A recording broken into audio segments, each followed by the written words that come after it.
For the two-dimensional arrays, we use Dataframe object of the Pandas library. As I said before, a series object was for the one-dimensional array. Now let's create another dictionary. Let's say the areas of the countries. No, sorry, not countries. The same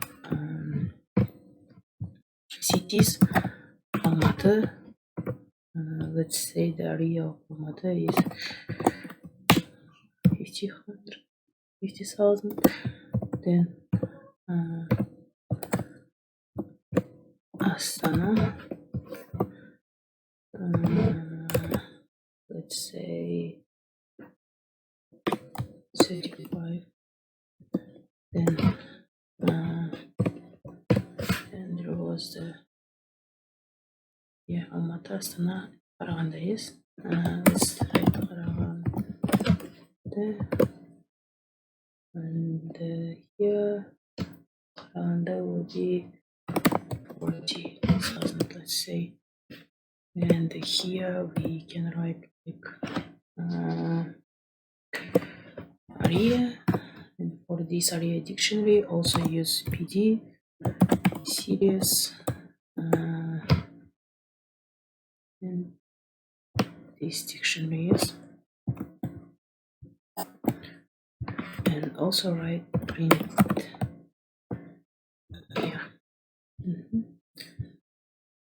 Here it is. We can see this kind of data structure, and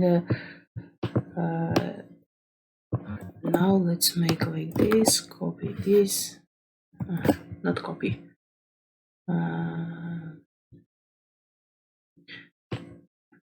Let's make like this. Let's mix two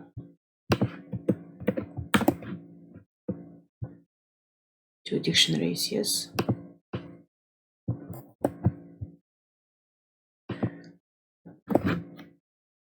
And when we'd like to use two dictionaries and run that, it's not useful to use. That's why when we have the big arrays, we can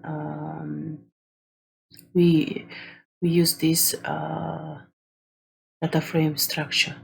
That's why let's write cities. Let's write cities. No. Okay, Garada. PD. Dataframe. Here population.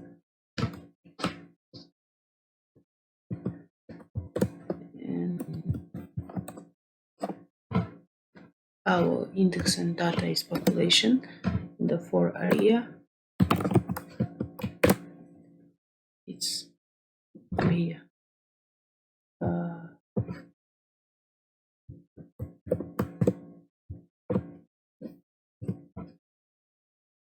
It's like we mixing two dictionaries to one structure. Then if you push the button run, sorry, no, it doesn't work. What's going on? Oh, sorry. Here I forgot right print.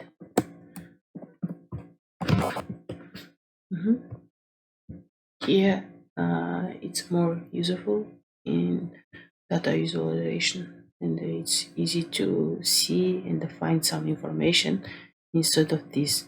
We have columns, and our countries, our cities is indexes, and it's the data values. And here also you can write like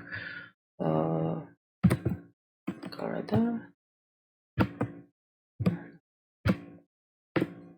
and like area. If you run, then you can see only the area part.